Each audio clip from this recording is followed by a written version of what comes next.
Donc, salut à tous. Je suis aujourd'hui très heureuse de revenir avec vous pour parler d'un autre problème. Comme d'habitude, nous avons beaucoup de problèmes. Et ce problème-là consiste toujours dans le domaine de l'éducation. Un premier point qui concerne le baccalauréat en CDG. Donc, nous avons vu après la proclamation des résultats, tout le monde dire que les élèves n'étudient plus, les résultats sont mauvais, sont faibles. Euh, les apprenants n'ont plus cet amour d'apprendre, d'aller chercher, d'aller vers la recherche, d'aller vers la connaissance et consort. Mais est-ce que c'est vraiment de la faute des élèves? Donc je me pose la question de savoir pourquoi les temps sont faits. Si l'élève avait ces connaissances qu'il est parti chercher à l'école, est-ce que l'école existerait-il? Y a-t-il lieu d'être de l'école, de l'enseignant, du professeur en général, du ministère de l'Éducation, de tous qui concernent l'éducation sans les élèves? Mais c'est impossible. Donc s'il y a des résultats mauvais, négatifs, voire médiocres, posons-nous les bonnes questions. Qu'est-ce qui est à l'origine de ces changements? Qu'est-ce qui fait que les résultats chutent de plus en plus vers la médiocrité?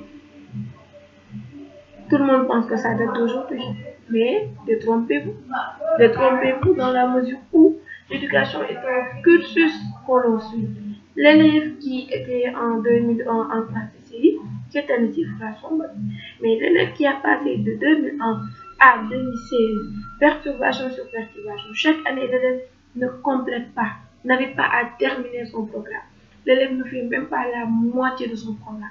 Chaque année, cet élève-là accumule des erreurs, accumule des lapsus très graves. Et aujourd'hui, au bac, on te dit, il faut donner un bon résultat. Demandons un bon résultat à celui à qui on a donné un bon apprentissage. Ce n'est pas facile de reconnaître cela. Il faut être pragmatique dans certaines mesures où nous ne pouvons pas demeurer comme bouclier ou souffre-douleur des problèmes politiques de l'enseignement. Et il faut le dire et oser le dire. Tous les problèmes que rencontre notre système éducatif sénégalais est d'ordre politique en second lieu, parce que la première problématique, c'est que le système n'est pas adapté au Sénégal. Il faudrait réformer, pas que pour réformer, mais réformer, amener un système qui prend en compte toutes les modalités, qui rectifie les erreurs passées et qui prévoit des erreurs futures. Chaque année, nous voyons des négociations, des accords signés. L'année qui suit, négociations, accords signés. À quoi bon signer des accords que l'on ne respectera pas? À quoi bon demander des revendications qu'on est sûr de ne pas avoir? Pas parce que l'État ne veut pas, mais parce que la possibilité de les remplir ne se présente pas pour notre pays. Donc il est primordial pour chacun des deux parties, parce que tous nos problèmes tournent autour de l'État, les professeurs, leurs revendications, leurs propositions, promesses non tenues, demandes excessives. Si les uns demandaient moins et les autres donnaient ce qu'ils peuvent, promettre ce qu'ils peuvent donner du moins, donc je pense que nous n'en serions pas là à ce niveau de problème. En ce moment, les élèves sont terrorisés par l'école. L'école terrorise les élèves dans la mesure où beaucoup de violences interviennent dans le milieu scolaire. Des violences relatives à la manière dont on apprend, parce que déjà on dit qu'il est interdit de châtier, le châtiment corporel est interdit. Pourtant, le châtiment corporel continue et persiste. Et même les parents, comment dirais-je, appuient, pour ne pas dire, comment dirais-je, pour ne pas dire qu'ils approuvent le châtiment corporel. Aujourd'hui, à la fermeture de l'école, vous entendrez certains parents vous dire non, non, il devait pas y avoir de vacances. Donc ce parent-là, il a démissionné de l'éducation de son enfant. Il ne suffit pas d'amener son enfant à l'école, non. Il suffit tout d'abord de donner une éducation de base lui permettant de bien évoluer dans le milieu scolaire. Pourquoi bien évoluer? C'est ça qui va éviter les frustrations, la marginalisation et les violences entre les apprenants. Donc, nous sommes là à évoquer un certain nombre de problèmes, mais il y a beaucoup de problèmes partout, à tous les niveaux. Comment faire pour solutionner ces problèmes? Il faut que tout un chacun se porte volontaire. Il faut que chaque personne propose des solutions. Il ne faut pas se limiter à dire telle chose ne marche pas, telle chose ne marche pas, telle chose ne marche pas. Non, c'est une mauvaise publicité.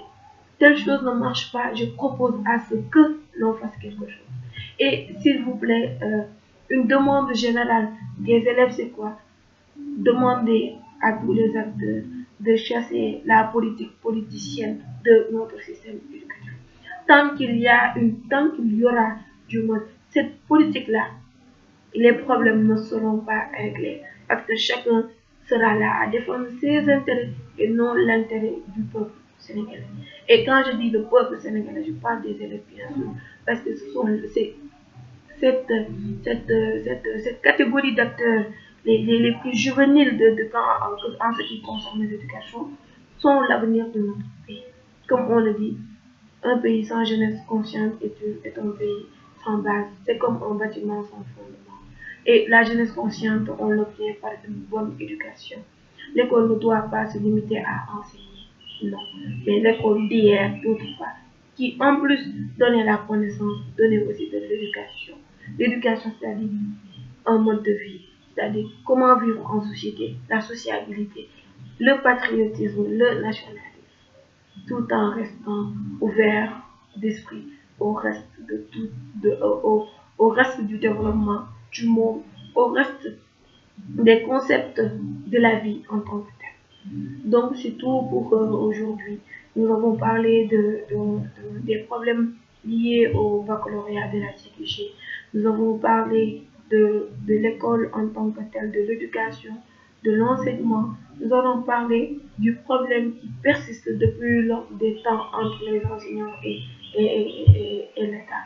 Donc cela ne date pas d'aujourd'hui et il faudra que chacun puisse prendre ses responsabilités, puisse modérer ses choix, modérer ses demandes et modérer ses propositions pour qu'on puisse avoir une bonne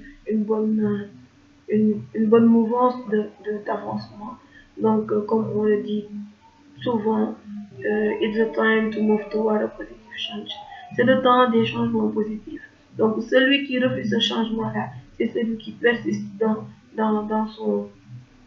ses pensées, dans ses préjugés par rapport à un état de situation quelconque.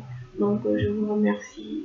J'attends vos retours, les feedbacks, comme on le dit, vos appréhensions, vos questions et tout ça. Merci beaucoup.